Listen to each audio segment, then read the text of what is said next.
Kritika, what are you thinking about? I have been thinking about how electrical components are connected to each other and how they work. Oh, you're very curious to know how the electrical devices work. Yeah, I'm very curious to know about these things. Do you know how connected in our homes and how they're connected to each other? There's a basic electric circuit design that helps all the electrical devices work properly. Okay, have you ever noticed electrical wiring when houses are constructed? Yeah, I observe how the wires and components are connected. Before knowing all this, first we should know how to design a basic electric circuit. So let's design a basic electric circuit. Kritika, I'll show you how to design a basic electric circuit.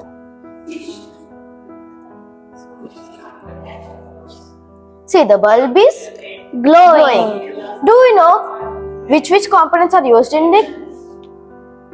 So, my friends are going to explain each and every component. Here what you see is a battery. So I'm going to explain a battery today. A battery sends electricity to all the other components and the circuit. Without the battery, the components cannot work and the bulbs will not glow. Observe this bulb carefully. This is a bulb. What is the bulb in the circuit? To give light. The bulb converts electrical energy into light energy. And this positive leg is connected to the terminal of positive and the short leg is connected to the negative. If the bulb is connected in a reverse direction, the bulb does not glow.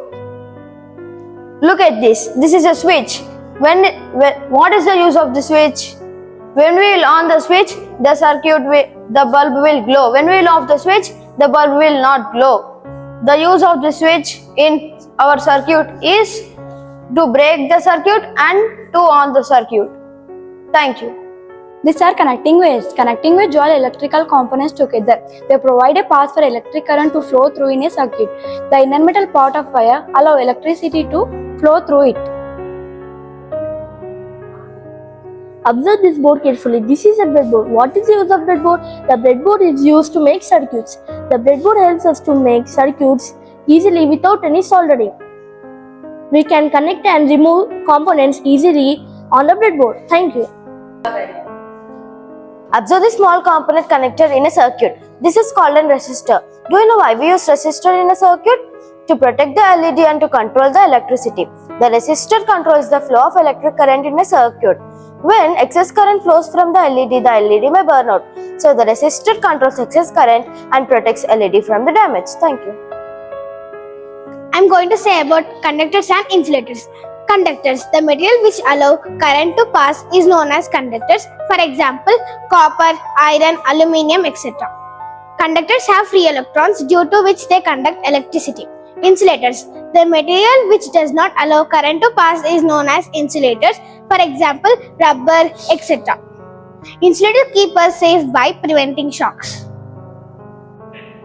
Now, did you understand all the components? Yeah, I have understood everything and you have said it correctly. So, tell me what type of connection is used in our homes, schools and other buildings? Parallel connection. Why not series connection? Now, let's learn how the series connection of the bulb works.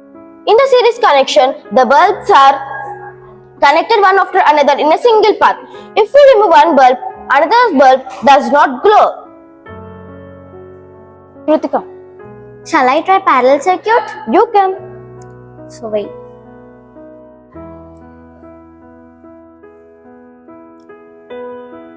Let's examine in a parallel circuit. In a parallel circuit, all the components have multiple paths to flow. So, if you remove one bulb from the parallel circuit, it does not affect the other bulbs. And all the bulbs get the same 9 volts battery current to every bulb. But in series, they won't. They split the current. So, conclusion is that the brightness of bulb in a parallel are brighter than in series. Thank you.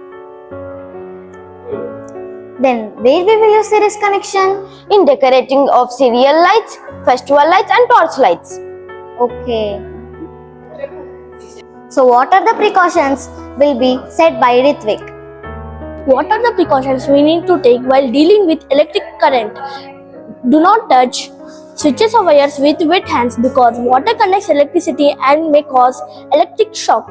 Never touch damaged wires with wet hands because this may carry current and can be dangerous.